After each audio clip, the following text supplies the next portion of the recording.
আশীর্বাদ করুন। আশীর্বাদ যা তুমি আজ করলে তাতে আমি যে তোমার মা সে কথা ভাবলে আমার ঘৃণা হচ্ছে।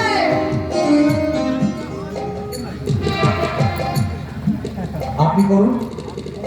থাক, আশীর্বাদের কাজ তুমি করনি।